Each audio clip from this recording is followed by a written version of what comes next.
চর্যাপদের কবিদের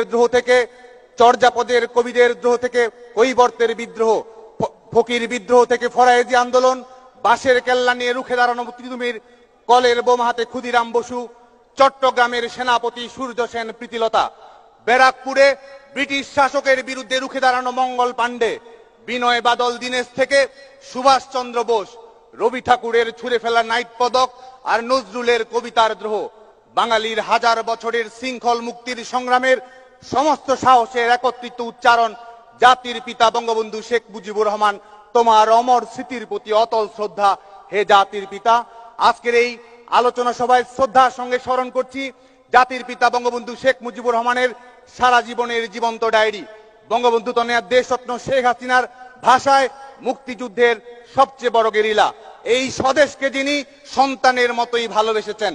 বাংলাদেশের স্বায়ত্তশাসন স্বাধীনতার আন্দোলনে ছাত্র জনতার আপোষহীন দুর্গ বঙ্গমাতা শেখ ফজিলাতুন্নেসা মুজিব সহ 15ই আগস্ট ঘাতকের বুলেটে নির্মমভাবে শাহাদাত বরণকারী সকল শহীদদের প্রতি। প্রিয় বন্ধুগণ, আজকের এই অনুষ্ঠানে আলোচনা সভায় বাংলাদেশের ছাত্র সমাজের উদ্দেশ্যে, তরুণ প্রজন্মের উদ্দেশ্যে সবচেয়ে বিখ্যাত পংক্তিটি যখন আমরা শুনি, শিরি নেহারি আমারি নত শির ওই শিখর হিমাদ্রির, এই বাণীটি শুনতেই আমাদের মানসপটে যে মুখচ্ছবিটি ভেসে ওঠে সেটি জাতির পিতা বঙ্গবন্ধু শেখ মুজিবুর রহমানের। ব্রিটিশ ঔপনিবেশিক বিরোধী আন্দোলনের বিদ্রোহী কবি কাজী নজরুল ইসলাম যেটি বলেছেন, পরবর্তীতে লাতিন বিপ্লবী ফিদেল কাস্ট্রো সেটিকেই বলেছেন যে হিমালয়ের সমান উচ্চতার জাতির পিতা বঙ্গবন্ধু শেখ মুজিবুর রহমান, সেটি তার সাহসের কারণে, সেটি তার ব্যক্তিত্বের কারণে। আজকে প্রিয় বন্ধুগণ, জাতির পিতা বঙ্গবন্ধু শেখ মুজিবুর রহমান 23 বছর ধরে শৃঙ্খল মুক্তির সংগ্রাম করেছেন। 23 বছর ধরে জাতির পিতা বঙ্গবন্ধু শেখ মুজিবুর রহমান বাদ ভাঙ্গার গান গেয়েছেন।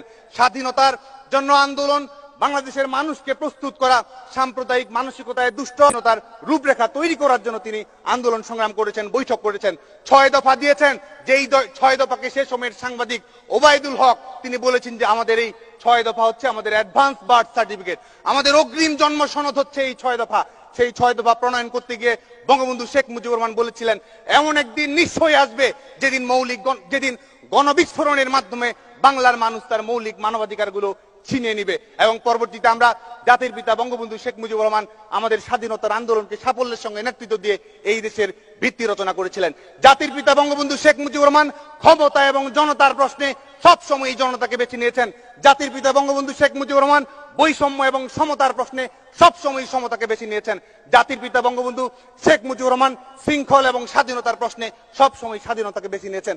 প্রিয় বন্ধুগণ, আজকের বিশ্ব বাস্তবতাতেও জাতির পিতা বঙ্গবন্ধু শেখ মুজিবুর রহমান অনেক বেশি প্রাসঙ্গিক। আজকে আমরা এই মুজিব বর্ষ পালন করার সময়ে লন্ডন স্কুল অব ইকোনমিক্সের সঙ্গে আমাদের নোবেল বিজয়ী অর্থনীতিবিদ অমর্ত্য সেন যখন আলোচনা করেছিলেন, তিনি বলেছিলেন যে আজকের এই বিভাজিত বিশ্বে, আজকের এই ধর্ম কিংবা জাতিগত বিদ্বেষের বিশ্বে জাতির পিতা বঙ্গবন্ধু শেখ মুজিবুর রহমানের রাষ্ট্রীয় ভাবনাই বিশ্বকে পথ দেখাতে পারে। তিনি বলেছিলেন বঙ্গবন্ধু শেখ মুজিবুর রহমানের ধর্মনিরপেক্ষ রাজনৈতিক দর্শন সেটি একটি ব্যতিক্রমী দর্শন। এই ধর্মনিরপেক্ষ দর্শনের সঙ্গে রয়েছে ধর্মীয় স্বাধীনতার দর্শন। এই ধর্মনিরপেক্ষ দর্শনের সঙ্গে রয়েছে রাজনৈতিকভাবে ধর্মকে ব্যবহার না করার শিক্ষা। এটির মধ্যে রয়েছে প্রত্যেক ধর্মকে সমতার যে শিক্ষা জাতির পিতা বঙ্গবন্ধু শেখ মুজিবুর রহমান দিয়েছেন। আমরা আরেকটি উদাহরণ দিয়ে বলতে পারি, অমর্ত্য সেন তার বক্তব্যে বলেছেন যে তিনি আমাদের শ্রীলঙ্কার উদাহরণ দিয়ে বলেছেন যে ভাষা প্রশ্নে বঙ্গবন্ধু শেখ মুজিবুর রহমানের যে দূরদর্শিতা ছিল, আজকে সেটি যদি শ্রীলঙ্কায় অনুসরণ করা হতো, তামিল এবং সিংহলীদের মধ্যে যে যুদ্ধপাতের ইতিহাস, যে রক্তক্ষয়ের ইতিহাস, তাহলে সেদিক থেকে অনেক মুক্তি পেতে পারত।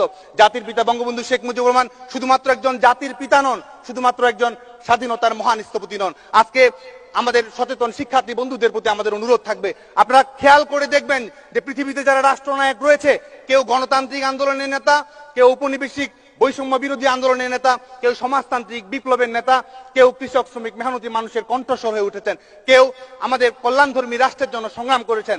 জাতির পিতা বঙ্গবন্ধু শেখ মুজিবুর রহমানের 55 বছরের জীবনের মধ্যেই এই সমস্ত গুণাবলীর একটি অপূর্ব সমাহার ঘটেছে। এবং আমাদের স্বাধীনতার পরেও আপনারা জানেন যে জাতির পিতা বঙ্গবন্ধু শেখ মুজিবুর রহমান, আমি সংক্ষেপেই শেষ করতে শুধু দুটো উদাহরণ দেই, যে 19 যে বয়সে বঙ্গবন্ধু তনয়া দেশরত্ন শেখ হাসিনার বাবার হাত ধরে স্কুলে যাবার কথা, সে বয়সে তাকে মায়ের হাত ধরে জেলখানায় যেতে হয়েছে বাবাকে দেখার জন্য। বঙ্গবন্ধুত্ব নেওয়া দেশরত্ন শেখ হাসিনা। আপনারা জানেন যে আমাদের মোগলটুলির রজনী বোস লেনে ছিমছাম ভাবে বসবাস করেছেন, মিন্টো রোডে বসে জাতির পিতাকে দেশের জন্য লড়াই করতে দেখেছেন, 32 নম্বরে কাছ থেকে স্বাধীনতাকে দেখেছেন, এবং 81 সালে বাংলাদেশে ফিরে গোটা দেশটাকেই বঙ্গবন্ধুত্ব নেওয়া দেশরত্ন শেখ হাসিনা বাড়িতে রূপান্তরিত করেছেন। আজকের এই দিনে বঙ্গবন্ধুত্ব নেওয়া দেশরত্ন শেখ হাসিনা আছেন বলেই আশার মিনার নিষ্প্রদীপ হয়নি কোন অন্ধকারেই। বঙ্গবন্ধুত্ব নেওয়া দেশরত্ন শেখ হাসিনা আছেন বলেই বোধের দীপশিখা নিভে যায়নি কখনো। আজকে আমরা বঙ্গবন্ধুত্ব নেওয়া দেশরত্ন শেখ হাসিনা আমাদের যে অগ্রযাত্রা নিশ্চিত করেছে, আমাদের এই করোনা চলাকালীন সময়ে প্যারাডাইম শিফটের সময় শিক্ষার্থীদের যে স্বাভাবিক লেখাপড়া করার সুযোগ করে দিয়েছে, আমাদের এই করোনা চলাকালীন সময়েও মহামারীর সময়েও বঙ্গবন্ধুত্ব নেওয়া দেশরত্ন শেখ হাসিনা আমাদের শিক্ষার্থীদের জন্য যেভাবে আমাদের কর্মসংস্থানের নিশ্চয়তা, উন্নত প্রযুক্তিগত শিক্ষার ব্যবস্থা, টেকনিক্যাল শিক্ষার ব্যবস্থা, এমনকি আমাদের আবাসিক হলগুলো সংস্কারের জন্য তার যে নির্দেশনা, আজকে ছাত্র সমাজের পক্ষ থেকে রবীন্দ্রনাথের ভাষায় শুধু এটুকুই বলতে পারি, তুমি কেমন করে গান করো হে গুণী, আমি অবাক হয়ে শুনি কেবল শুনি। আজকে জাতীয় শোক দিবস থেকে আমরা এই শিক্ষাই গ্রহণ করতে চাই যে শোক দিবসকে আমরা শক্তিতে পরিণত করব।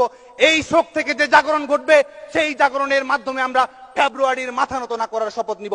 আগস্টের শোক থেকে শক্তি নিয়ে আমরা মার্চের গর্জনে এই প্রতিক্রিয়াশীল খুনি চক্রান্তের স্থায়ী বিনাশ ঘটাবো। এই আগস্টের শোক থেকে শক্তি নিয়ে আমরা ডিসেম্বরের বিজয়কে তুলে। আজকের এই অনুষ্ঠানে সংগ্রামী উপস্থিত সবাইকে আবারও সংগ্রামী শুভেচ্ছা। আলো হয়ে থাকবে ছাত্রলীগ, অন্ধকারের প্রবল প্রতিপক্ষ হয়ে আমরা সযত্নে গুছিয়ে রাখবো বঙ্গবন্ধুর তর্জনীর দাপট। সবাইকে শুভেচ্ছা। জয় বাংলা, জয় বঙ্গবন্ধু।